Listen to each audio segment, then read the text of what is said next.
एजुकेलेरा में आप सभी का स्वागत है। 12th कॉमर्स वाणिज्य सब्जेक्ट हमारा अकाउंटेंसी लेखा शास्त्र और चैप्टर हमारा जो अभी चल रहा है accounting for shares capital issue and forfeiture. अंश पूंजी का लेखांकन, निर्गमन एवं हरण। इस चैप्टर पर अभी तक मैंने 26 वीडियो यानी 26 वीडियो इस चैप्टर में मैंने बनाया है। आज ये जो वीडियो है वो 27 नंबर का है, पार्ट नंबर 27। और इस वीडियो में हम जो टॉपिक देखेंगे अंशों का हरण एवं पुनर्निगमन। 26 नंबर के वीडियो में हमने इसी टॉपिक पर सवाल देखा था, 19वें नंबर का सवाल। आज हम जिस सवाल को देखेंगे ये 20वें नंबर का सवाल, 20 नंबर के सवाल को देखेंगे आपके एनसीईआरटी के बुक से। एनसीईआरटी के बुक से है ये, ठीक है। पेज नंबर 73 में हम इस 20वें नंबर सवाल को देख सकते हैं। ये जो 20 नंबर का सवाल है आप एनसीईआरटी बुक में 20वें नंबर सवाल को देख सकते हैं, ठीक है। बुक हमारा है पार्ट 2, कंपनी खाते एवं वित्तीय विवरणों का विश्लेषण, कंपनी अकाउंट। तो 73 पेज नंबर में ये 20वें नंबर का सवाल दिया हुआ है एनसीईआरटी के बुक में। हम इसी सवाल को आज हल करेंगे, देखेंगे। तो अभी तक हम जो वीडियो ये अंशों के हरण एवं पुनर्निगमन पे जो वीडियो हम बना रहे थे, यानी सवाल को जो ले रहे थे, वो सवाल क्या थी, पूरा डिटेलिंग में, यानी कि पूरी चीज़ें बताई हुई थी। जैसे हम 18वें नंबर सवाल को देखते हैं या 19वें नंबर सवाल को देखते हैं, तो उसमें क्या था कि पूरा आपको सवाल में बताया हुआ था कि कितना आवेदन हो रहा है, आवेदन राशि कितनी है, आवंटन राशि कितनी है, प्रीमियम पे हो रहा है क्या, सभी चीज़ें बताई हुई थी। फिर उसके बाद बताता था कि ये व्यक्ति पैसा नहीं दे रहा है, इसके अंशों को हरण किया जा रहा है, पुनर्निगमन किया जा रहा है। मगर यहाँ पर ये 20वां नंबर जो सवाल है, इसमें आप देखेंगे केवल आपको हरण के विषय में बताया हुआ है। हरण पुनर्निर्गमन, हरण के विषय में बताया हुआ है, पुनर्निर्गमन के विषय में बताया हुआ है। क्योंकि आपके एग्जाम में इस तरह के सवाल आ जाते हैं। एग्जाम में आप देखेंगे केवल हरण बताया होगा कि फलाना व्यक्ति जो था वो क्या कर रहा है कि इतने की राशि नहीं दे रहा है, जिसके कारण उसके अंशों को हरण किया जा रहा है। तो इस तरह सवाल भी आपके एग्जाम में आते हैं, इसलिए मैंने इस सवाल को लिया हुआ है। तो हम यहाँ पर इस सवाल में केवल हरण की प्रविष्टि देखेंगे। शुरू से हम आवेदन, आवंटन, वो हमको यहाँ पर इस सवाल में नहीं बताया, उसको हम नहीं देखेंगे। केवल हम हरण की प्रविष्टि देखेंगे, पुनर्निर्गमन देखेंगे, पूंजी संचय देखेंगे। और यहाँ पर इस सवाल में हमको एक हरण खाता भी बनाने का बोला है। मतलब कि जो राशि हरण की जा रही है उसमें क्या है कि कुछ हरण की राशि शेष बची होगी, उसके लिए हमको हरण खाता भी बनाने के लिए बोल रहा है। तो हम इस सवाल में हरण खाता भी बनाएंगे। तो आइए हम इस सवाल को चालू करते हैं, प्रारंभ करते हैं और इसके हल को हम देखते हैं। तो देखिएगा सवाल, question number 20, NCERT book, page number 73, ठीक है। आप देखेंगे अशोका लिमिटेड कंपनी ने 20 रुपए प्रत्येक, अंकित मूल्य 20 रुपए, अशोका लिमिटेड कंपनी ने 20 रुपए प्रत्येक के समता अंशों का 2 रुपए प्रीमियम पर निर्गमित किया। 20 रुपए अंकित मूल्य, 2 रुपए प्रीमियम पे निर्गमन किया जा रहा है। 20 रुपए अंकित मूल्य, 2 रुपए प्रीमियम पे निर्गमन किया जा रहा है, जिसमें से 1000 अंशों का हरण 4 रुपए अंतिम मांग के भुगतान न करने पर किया। ठीक है। सवाल कह रहा है अंकित मूल्य 20 रुपए का है, 2 रुपए प्रीमियम पे निर्गमित किया गया है अंशों को, यानी 22 रुपए निर्गमन्य मूल्य है। ठीक है। अब क्या हो रहा है कि 1000 अंशों को क्या किया जा रहा है, हरण किया जा रहा है। किसके चलते? इन 1000 अंशों ने क्या किया, 4 रुपए अंतिम मांग का नहीं दिया। जो अंतिम मांग था उसका 4 रुपए नहीं दिया, इसके चलते 1000 अंशों को हरण कर लिया गया। सवाल आपको देख रहे हैं, यहाँ सवाल आपको बता रहा है अंतिम मांग, मतलब अंतिम तक सवाल गई है। मतलब आवेदन, आवंटन, और यदि याचनाएं जो हैं, प्रथम याचना होगा तो प्रथम याचना भी मांगा, द्वितीय याचना होगा तो द्वितीय याचना भी उसने मांगा। अंतिम याचना के पश्चात ये जो व्यक्ति 1000 अंश रखा हुआ था, उसने 4 रुपए के हिसाब से पैसा नहीं दिया अंतिम मांग, तो उसके अंशों को हरण कर लिया गया। मतलब अंतिम तक पूंजी बनाई है कंपनी, पूरे 20 रुपए से पूंजी इस 1000 अंश वालों के लिए बनाई है। क्योंकि जब हम हरण की प्रविष्टि करेंगे तो हमको पूंजी को डेबिट करके क्लोज करना होता है। ठीक है। हम देखेंगे ठीक है, तो लिखा है जिसमें से 1000 अंशों का हरण 4 रुपए अंतिम मांग के भुगतान न करने पर किया। अब आगे सवाल बोलता है हरण किए गए 400 अंशों को, जो ये 1000 अंश हरण किए गए थे इनमें से 400 अंशों को 400 अंशों को 14 रुपीज 14 रुपए प्रति अंश, 14 रुपए प्रति अंश पर पुनः निर्गमित किया गया, पुनः निर्गमित किया गया।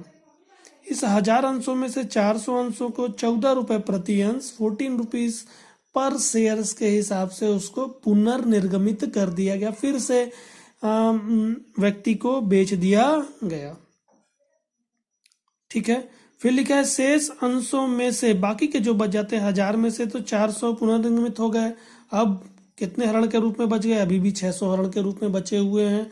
शेष अंशों में से 200 अंशों को 20 रुपए प्रति अंश, बाकी के जो बच गए थे 400 उसमें बाकी के जो 600 बचे हुए थे उसमें से 200 को, जो 600 हरण के अंश बच गए थे उनमें से अब 200 अंशों को 20 रुपए प्रति अंश मतलब अंकित मूल्य जो सम मूल्य पर ही पुनर्निर्गमित कर दिया गया, 20 रुपए प्रति अंश पर निर्गमन किया गया।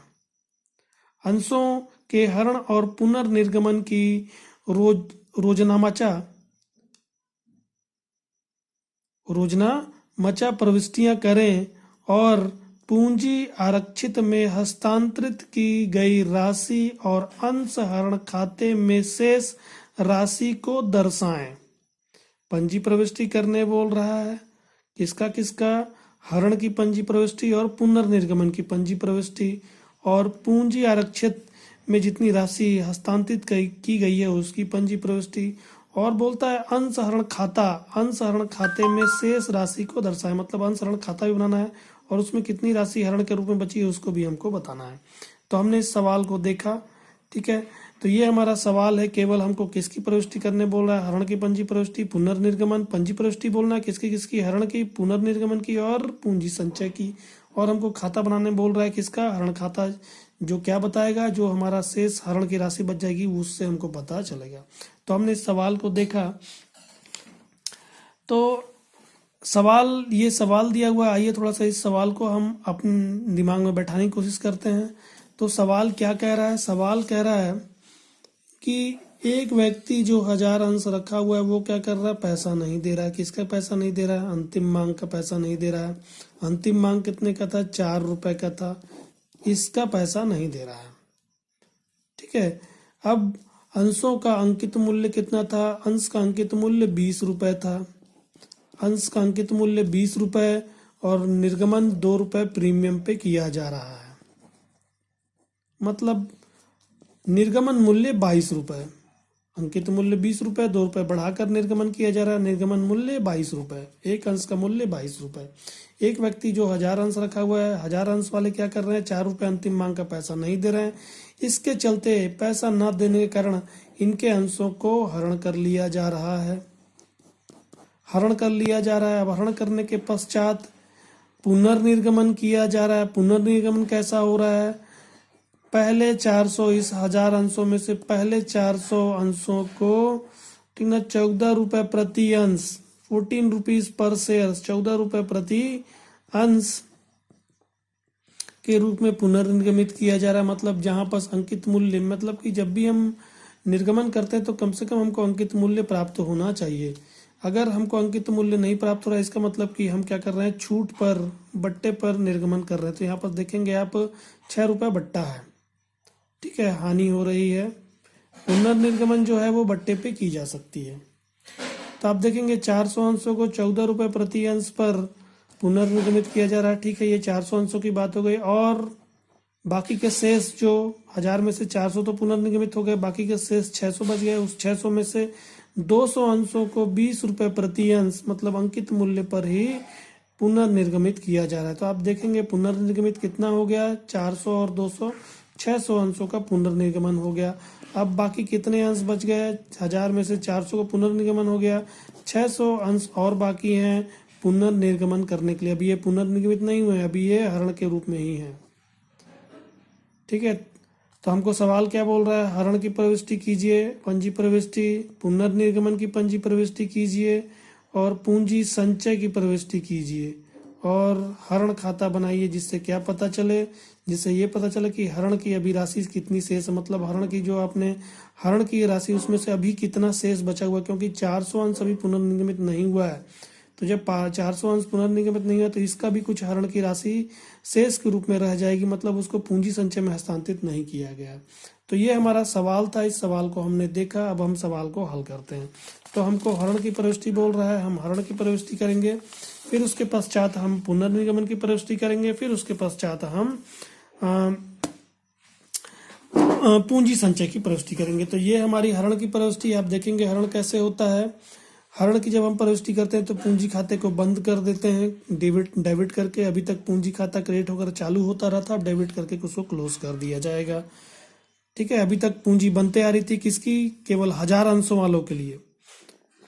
हम ये हरण की प्रविष्टि केवल 1000 अंशों वालों के लिए देख रहे हैं। 1000 अंश जो जिसने पैसा नहीं दिया तो उसकी पूंजी अभी तक बनते आ रही थी, ठीक ना। 20 रुपए से अंकित मूल्य से उसकी पूंजी बन गई। आप देखेंगे ये सवाल जो है वो प्रीमियम का है,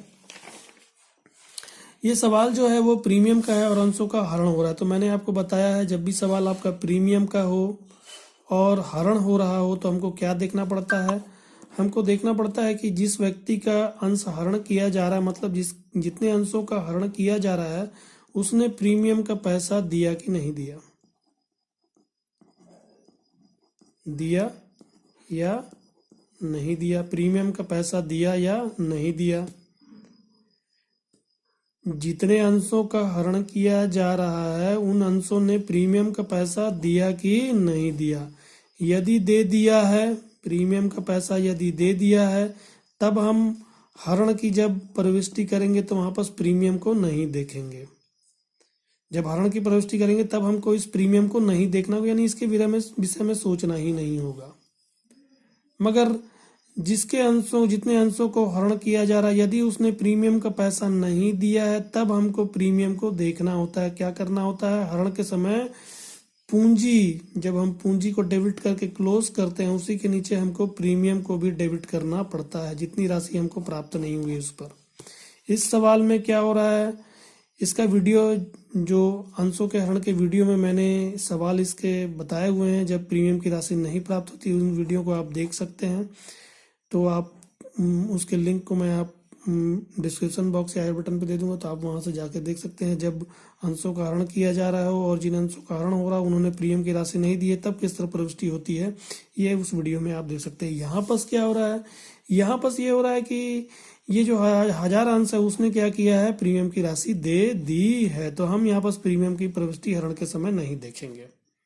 ठीक है, आपको इतना ध्यान रखना है। तो आइए हम अभी सवाल को हल करते हैं।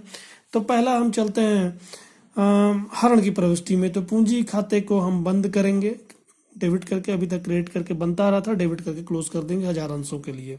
ठीक ना, केवल अंकित मूल्य से, पूंजी अंकित मूल्य से ही बनती है और समाप्त भी अंकित मूल्य से ही होगी। अब आप देखेंगे पूरा अंतिम तक, इससे अंतिम मांग तक पैसा मांगा गया, मतलब 20 रुपए से पूंजी को क्रिएट कर दिया गया है। तो 20 रुपए से पूंजी को डेबिट करके क्लोज करेंगे। 1000 अंशों पर 20 रुपए के हिसाब से 20,000 रुपए होता है, इससे मांगा गया पूंजी के रूप में। इसने क्या किया, इसने केवल 4 रुपए नहीं दिया, 20 रुपए में से इसने 4 रुपए नहीं दिया, इसका मतलब कि इसने 16 रुपए दे दिया है। तो ये 16 रुपए जो दे दिया है उसको क्या किया जाएगा, उसको हरण में डाल दिया जाएगा। जितना राशि प्राप्त हो जाता है उसको हरण में रख दिया जाता है। ठीक है, तो अब हरण में किस तरह रखा जाएगा, हरण को क्रेडिट किया जाता है। तो आप देखेंगे अंश हरण खाता से क्रेडिट, अंश हरण खाता से 16,000 रुपए, जो 1000 अंशों पे 16,000 रुपए प्राप्त, 16 रुपए प्राप्त हो चुका है। 1000 अंशों पे 16 रुपए के हिसाब से 16,000 रुपए है जो प्राप्त हो चुका है, उसको हम हरण में लिख देंगे क्रेडिट करके। तो ये राशि प्राप्त हो चुकी है जिसको हरण में डाल रहे हैं। अब हमको 1000 अंशों पे 4 रुपए के हिसाब से 4000 रुपए नहीं प्राप्त हुआ है, इसी के चलते हरण हो रहा है। तो जो राशि प्राप्त हो गया वो हरण में, और जो राशि नहीं प्राप्त हुई है, जिस पर नहीं प्राप्त हुई है, ये 4000 रुपए नहीं प्राप्त हुई है, कहाँ नहीं प्राप्त हुई, अंतिम मांग पर नहीं प्राप्त हुई है, तो हमको उसको क्रिएट करके लिखना पड़ेगा समता अंश अंतिम मांग खाते से। आप देखेंगे जब इस व्यक्ति ने पैसा नहीं दिया, अंतिम मांग पे जब पैसा नहीं दिया, तो हम जब अंतिम मांग में प्रविष्टि किए होंगे तो अंतिम मांग को पहले हमने डेबिट करके फिर पूंजी खाते को क्रिएट किया होगा, फिर उसके बाद राशि प्राप्त करने की हमने प्रविष्टि की। तो जब हम राशि प्राप्त करने की प्रविष्टि करते हैं तो क्या करते हैं, इसको हम अंतिम मांग को पूरा क्लोज नहीं करते, जितनी राशि नहीं प्राप्त होती उसको डेबिट करके चालू रहने देते हैं वहां। आज वही प्रविष्टि क्या कर रहे हैं, हम क्रेडिट करके उसको क्लोज कर रहे हैं। तो जो राशि प्राप्त हो गई है उसको हरण में डाल दिया जाएगा 16,000 रुपये। जो राशि नहीं प्राप्त हुई, जिसमें नहीं प्राप्त हुई, उसको क्रेडिट कर दिया जाएगा। अंतिम मांग पे नहीं प्राप्त हुई तो समता अंश अंतिम मांग खाता से 4,000 रुपये। तो आप देखेंगे 16 और 4 20,000 रुपये हो जाता है। तो ये हमारी हरण की प्रविष्टि थी। पूंजी को बंद करेंगे, जो राशि प्राप्त हो गई उसको हरण में डालेंगे, जो राशि नहीं प्राप्त हुई है, जिसमें नहीं प्राप्त हुई उसमें लिखकर उसको क्रेडिट कर दिया जाएगा। तो देखेंगे 1,000 अंशों को हरण किया गया, तो ये हमारी हरण की प्रविष्टि थी। 1,000 अंशों को हरण किया गया, 4 रुपए उसने दिया था, इसी के चलते हरण कर लिया गया, जब्त कर लिया गया। तो ये हरण की प्रविष्टि होगी। अब उसी के नीचे हम क्या करेंगे, अब पुनर्निगमन की प्रविष्टि करेंगे। हमको सवाल क्या बोलता है, हरण की प्रविष्टि कीजिए और उसके बाद पुनर्निगमन की प्रविष्टि कीजिए। तो हमने ये पुनर्निगमन की प्रविष्टि की। ठीक है, तो पुनर्निर्गमन की प्रविष्टि में क्या होगा, पुनर्निगमन की प्रविष्टि में यह होगा कि हमने दो, मतलब कि एक 400 अंशों को और दूसरा 200 अंशों को, कंपनी दो बार बता रही है, एक बार 400 अंशों के लिए बता रही है पुनर्निगमन और एक बार 200 अंशों के लिए पुनर्निगमन बता रही है। तो आइए हम इसका थोड़ा सा कैलकुलेशन देखते हैं। तो आप देखिएगा पुनर्निर्गमन, ठीक है, पुनर्निगमन पर प्राप्त राशि। तो देखेंगे 400 अंशों को बताया था, 400 अंशों प्रति अंश 14 रुपए। पुनर्निगमन 400 अंशों को प्रति अंश 14 रुपए के हिसाब से, जहां पास 20 रुपए से होना चाहिए था 14 रुपए से हो गया, 6 रुपए हानि हो गई। ठीक है, तो अभी हम राशि प्राप्त करने का केवल निकाल रहे हैं। 400 अंशों पे 14 रुपए के हिसाब से 5600 रुपए यानी 5,600 रुपए होता है। 14 को 4 से आप गुणा करेंगे तो 56 आता है। तो 5600 रुपए मतलब कि 5,400 रुपए 400 अंशों पर, और 200 अंशों को जो शेष बच जाते हैं उसमें से 200 अंशों को 20 रुपए के हिसाब से, दोनों को मैंने एक साथ कर दिया है। 200 अंशों को 20 रुपए के हिसाब से 4,000 रुपए होता है। तो 5,600 इसका, 4,000 इसका, तो दोनों का मिलाकर 9,600 रुपए प्राप्त होता है। तो इसका तो अंकित मूल्य है, इसका तो अंकित मूल्य, ठीक है, इसका तो अंकित मूल्य, कंपनी को कोई हानि नहीं हुई पुनर्निगमन, मगर इसका क्या है, इसका अंकित मूल्य से कम पर है, मतलब कि 6 रुपए हानि हो रही है। तो 6 रुपए हानि आप देखेंगे यहाँ पास, तो पुनर्निगमन पे हानि कितनी हो रही है, 6 रुपए हो रही है 400 अंशों पर, केवल 400 अंशों पर हानि हो रही है। ये तो अंकित मूल्य पर है, ये 200 अंशों का अंकित मूल्य पर उसने पुनर्निगमन, मगर ये 400 अंशों को उसने क्या किया, 6 रुपए कम पर पुनर्निगमन के, मतलब 2,400 रुपए की हानि हो रही है। तो हम इसको देखेंगे अभी। ठीक है, जहां पास हमको 400 अंशों पर 20 रुपए के हिसाब से 8,000 रुपए प्राप्त होना चाहिए था, वहां पास 5,600 ही प्राप्त हुआ, 2,400 रुपए कम प्राप्त हुआ, 2,400 रुपए हानि हो रही है। कंपनी इस हानि को कहां से बियर करेगी, कंपनी इस हानि को जो हरण की है 16,000 रुपए राशि, आप याद रखेंगे, क्योंकि कंपनी ने पहले इस अंशों को निर्गमन कर चुके, पहले इस अंशों को निर्गमन कर चुकी थी 400 अंशों को, उस पर इसने कुछ यानी 16,000 रुपए प्राप्त पहले ही कर लिया है। जब पहले ही प्राप्त कर लिया, फिर से दोबारा ये निर्गमन कर रही है, दोबारा निर्गमन पे इसको हानि हो रहा है। तो जब दोबारा पुनर्निर्गमन पे जब हानि होता है, तो वो जो पहली बार जब इसने निर्गमन किया था तो उस पर जो राशि जब्त की गई उसी में से क्या करती है, इस हानि को कवर करती है, मतलब समायोजित करती है। तो आप देखेंगे कि ये जो 2,400 की हानि हुई, इसको कहां से कवर किया जाएगा, जो हरण की गई राशि उससे इसको कवर किया जाएगा। तो हम देखेंगे इस प्रविष्टि में। ठीक है, तो ये पुनर्निगमन पर जो राशि अप्राप्त है, मतलब हानि है, वो हमने यहाँ पर देखा। तो अब हम इसकी प्रविष्टि को देखते हैं। 9,600 रुपये प्राप्त हुआ, 2,400 की हानि होगी पुनर्निर्गमन पे। ठीक है, तो देखिएगा इसको। ठीक है, तो राशि आएगी बैंक खाता डेबिट, दोनों का मिलाकर है इसमें 400 अंशों का 14 रुपीज 14 रुपए के हिसाब से, और 200 अंशों का 20 रुपए के हिसाब से आपका 5600 प्लस 4,000 मिलाकर 9,600 रुपये प्राप्त होता है। तो बैंक खाता डेबिट, बैंक खाता नाम 9,600 प्राप्त हो गया। ठीक है, मगर हमारी पूंजी कितने से बनेगी, क्योंकि हम पुनर्निगमन कर रहे हैं, ये पैसा किस रूप में आ रहा है, पूंजी के रूप में आएगा। दायित्व बनेगा, भाई मालिक लोग ही पैसा लगा रहे हैं, जो भी अंशों खरीदेगा वो मालिक बनेगा। ठीक ना, तो मालिक बनेगा तो पूंजी लगा रहा है, तो बैंक खाता डेबिट और समता अंश पूंजी खाता से, ये हमारा प्रविष्टि होना चाहिए था। पैसा आया पूंजी के रूप में आया, बैंक खाता डेबिट बैंक खाता नाम और समता अंश पूंजी खाता से। तो यहाँ पर आप देखेंगे 600 अंशों को पुनर्निगमित किया जा रहा है, मतलब 400 और 200, 600 अंशों को पुनर्निगमित किया जा रहा है। अंकित मूल्य 20 रुपए के हिसाब से 12,000 रुपए होता है, मगर कितना प्राप्त हुआ? 9,600 रुपए ही प्राप्त हुआ। 5,600 और 4,000 रुपए, इसका तो पूरा प्राप्त हो गया, ठीक है, मगर इसका 2,400 रुपये कम प्राप्त हुआ। जहाँ पास 8,000 प्राप्त हुआ वहाँ पास 5,600 ही प्राप्त हुआ। 2,400 रुपये की हानि हो गई।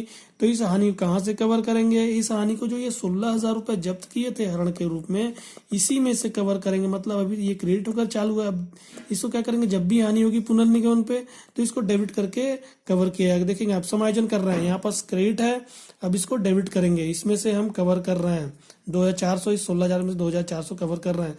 तो यहाँ पास हरण करके क्रेडिट है, अब डेबिट कर देंगे। अंश हरण खाता नाम, अंश हरण खाता नाम, अंश हरण खाता डेबिट 2,400। तो ये हमारे पुनर्निगमन की प्रविष्टि हो गई। जब भी आपको पुनर्निगमन पे हानि होगी तो आप उसको कहाँ से समायोजित करेंगे? जो हरण किया आपने, राशि जो जब्त की है उसी से को समायोजित की जाएगी। तो बैंक खाता नाम, अंश हरण खाता नाम और समता अंश पूंजी खाता से 9,600 प्राप्त हुआ, 2,400 नहीं प्राप्त हुआ। 12,000 रुपए से हमारी पूंजी बन रही है। तो 600 अंशों को पुनर्निर्गमित किया गया। अब इसके पश्चात हमारा आता है क्या? इसके पश्चात हमारा आता है पूंजी संचय। मतलब कि जो राशि आपने हरण की थी उसका पूरा तो इस्तेमाल नहीं हुआ। 16,000 रुपये आपने हरण किया था, मगर हरण करने के बाद क्या हुआ? हरण आपने किया, जब्त किया, फिर जब्त करने के पश्चात आपने क्या किया? फिर से दोबारा बेच दिया।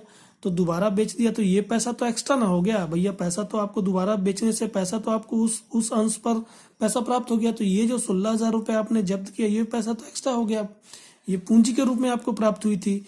तो ये शेष जो अधिक पैसा है इसको क्या करेंगे? पूंजी हरण में न रखकर इसको हम पूंजी संचय खाते में हस्तांतरित कर देंगे।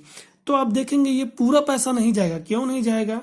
पूरा पैसा हम हस्तांतरित नहीं करेंगे, जितना पुनर्निर्गमन करते हैं उसी की राशि को हस्तांतरित की जाती है। तो पुनर्निर्गमन कितना हुआ? 1,000 अंश तो जब्त किया, मगर पुनर्निर्गमन 1,000 अंशों का नहीं किया। पुनर्निर्गमन केवल 600 अंशों का किया है। 400 अंश अभी भी हरण के रूप में बचे हुए, मतलब इनका पुनर्निर्गमन नहीं किया गया है। तो इनका जो जब्त राशि है वो क्या रहेगी? वो हरण में ही रह जाएगी।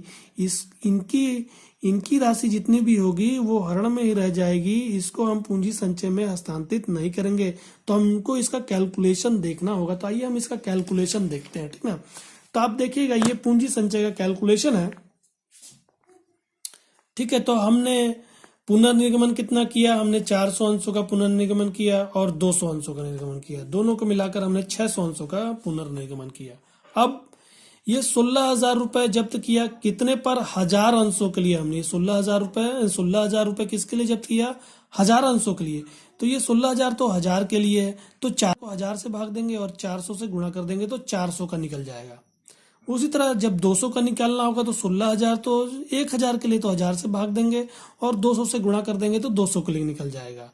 तो 16,000 को 1,000 से भाग देते हैं तो 16 और 4 से गुणा करते हैं तो आता है 6,400 रुपए, यानी कि 6,400 रुपए जो है वो 400 अंशों का। इस 16,000 में 6,400 जो है वो 400 अंशों का ऋण राशि है। उसी तरह इस 16,000 में जब आप इसका 200 का निकालेंगे तो निकल कर आता है 16 दूनी 3,200 रुपए। मतलब इस 16,000 में 3,200 रुपए जो है वो 200 अंशों के लिए, 6,400 इसका और 3,200 इसका, आप दोनों को जोड़ेंगे तो हो गया आपका 9,600। इस 16,000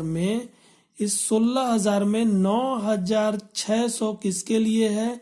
इन 600 अंशों के लिए है। 16,000 में 16,000 किसका था? 1,000 अंशों की हरण राशि थी। 600 अंशों की कितनी हो गई? 9,600 हो गई। बाकी कितना पैसा बचा? 6,400। वो किसके लिए होगा? जो नहीं निर्गमन हुए हैं, जो अभी भी हरण के रूप में बचे हुए, उनका 6,400 उनकी राशि है। ये कहाँ रहेगी? ये हरण में ही रह जाएगी, मतलब कि ये क्रेडिट में ही रह जाएगी। इसको अभी क्लोज नहीं करेंगे, 6,400 को इसमें रहन देंगे। उसको कब क्लोज किया जाएगा? जब पुनर्निगमन उसका होगा। 400 अंशों का जब पुनर्निगमन होगा तब वहां पर उसको फिर पूंजी संचय में उसकी राशि उठाकर ले जाएंगे, यदि शेष बच जाता है तो। ठीक है, तो 9600 किसका हो गया, इस 600 अंशों के लिए हो गया। उसमें से 2400 तो क्या किया हमने, समायोजित किया, मतलब कि इसको मेकअप किया, कवर किया। किस लिए, क्योंकि हानि हो गई थी, पुनर्निगमन पे हानि हो गई। तो कहाँ से कवर किया जाएगा, इन्हीं दोनों की राशि से कवर किया जाएगा, हरण राशि से। तो 9600 इनकी हरण राशि है, उसमें से 2400 को माइनस करेंगे तो बस पता चलता है कि 7200 इनकी अभी भी शेष राशि बची हुई है, किसमें, हरण के रूप में। तो उस हरण राशि को क्या किया जाएगा, उस हरण राशि को पूंजी संचय में हस्तांतरित कर दिया जाएगा। ठीक है, तो हम इसकी प्रविष्टि देखते हैं अब। तो आप देखेंगे यहाँ पर अंश हरण, अभी आप देखेंगे क्रेडिट था केवल 600 अंशों के लिए, इसमें जो है वो तीनों का है, इसमें 400, 200 और 400, 400 और 200 तो पुनर्निगमन हो गया। 400 जो बाकी का शेष बच गया वो क्या हो गया, अभी पुनर्निगमित नहीं हुआ है। तो इसमें किसका किसका पैसा है, 400, 200, 600, 400, 200 और 400।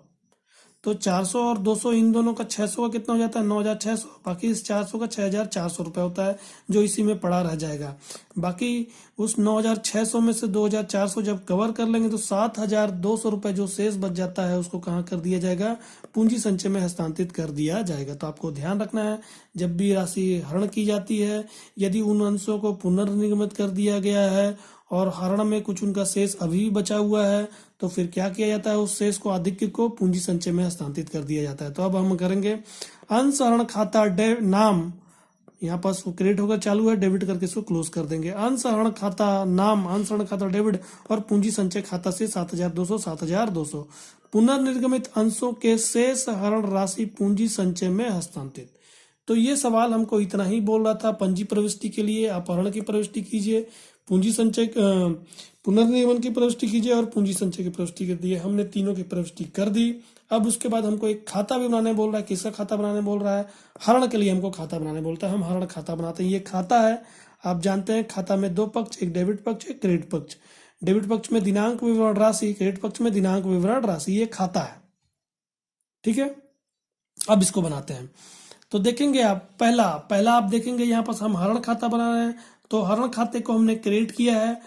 यहाँ पर देखेंगे आप, हरण खाते को हमने क्रिएट किया है। तो डेबिट में क्या है, समता अंश पूंजी खाता है। हरण क्रेडिट है और डेबिट क्या है, समता अंश पूंजी खाता। ठीक ना, तो हम हरण के क्रेडिट साइड जाएंगे। यहाँ क्रेडिट साइड आए और लिख दिए जो डेबिट में लिखा हुआ था, समता अंश पूंजी खाता को 16,000 रुपए। अमाउंट जो है किसको दिखाया जाएगा, इसको दिखाया जाएगा, ना कि इसको दिखाया जाएगा।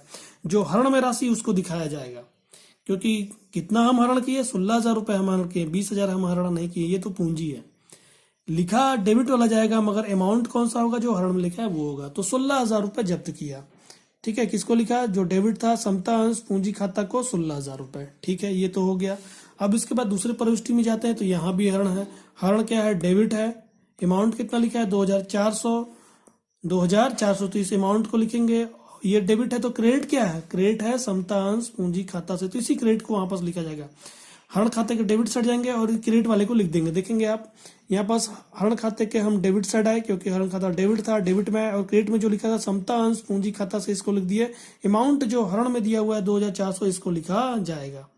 इसको नहीं लिखेंगे, 12,000 नहीं, 2,400 की हानि हो रही है, इसी को लिखा, जो कवर अप किया जा रहा है उसको लिखा जाएगा। ठीक है, फिर उसके बाद अब तीसरे में आते हैं। यहाँ भी हरण है, डेबिट है।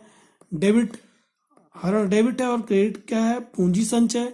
तो हरण के डेबिट साइड जाएंगे और लिख देंगे पूंजी संचय खाता से 7,200। अमाउंट जो हरण में लिखा है उसको लिख देंगे 7,200। अब और हमारा हरण नहीं दिया हुआ, पूरा हमने लिख दिया। तो हम देखते हैं, दोनों तरफ का मिलान करते हैं। इधर का जोड़ 16,000 और इधर का जब आप जोड़ेंगे तो 9,600 आपका जोड़ आएगा। 2,400 हानि और 7,200 पूंजी संचय में हस्तांतरित। तो 9,600 आता है इन दोनों का जोड़। आप 16,000 में 9,600 को जब घटाएंगे तो आपका 6,400, जो 400 अंशों को जो हमने पुनर्निर्मित नहीं किया था उसी का हरण राशि यहाँ पर बता रही है। हरण राशि है, मतलब कि अभी भी 6,400 हरण की राशि बची हुई है। तो इसलिए हमको इस खाते को बनाने बोल रहा था कि आप क्या कीजिए, आप याद कीजिए कि हरण की राशि अभी भी शेष कितनी बची हुई है। तो 400 अंशों को हरण अभी पुनर्निगमित नहीं किया गया, इस पर जो 16,000 हमारी हरण की राशि थी उसमें से अभी 6,400 रुपये हरण के रूप में बचा हुआ है। इसको कब पूंजी संचय में हस्तांतरित किया जाएगा? जब इन 400 अंशों को पुनर्निगमित कर दिया जाएगा। तो पूंजी संचय में कब हस्तांतरित करते हैं? जब पुनर्निगमन हो जाता है, उसी के पश्चात यदि राशि बच जाती है हरण में, तब पूंजी संचय में उसको हस्तांतरित किया जाता है। तो हमारा इधर का जोड़ेंगे 16,000, इधर का भी जोड़ हमारा 16,000। तो ये सवाल हमारा यहाँ पर समाप्त होता है। तो आशा करता हूँ कि आपको ये जो प्रश्न था उसके हल समझ आया होगा। यदि आप मेरे वीडियो पर नए हैं तो प्लीज़ मेरे चैनल को सब्सक्राइब कर लें और नोटिफिकेशन बेल को भी प्रेस कर लें।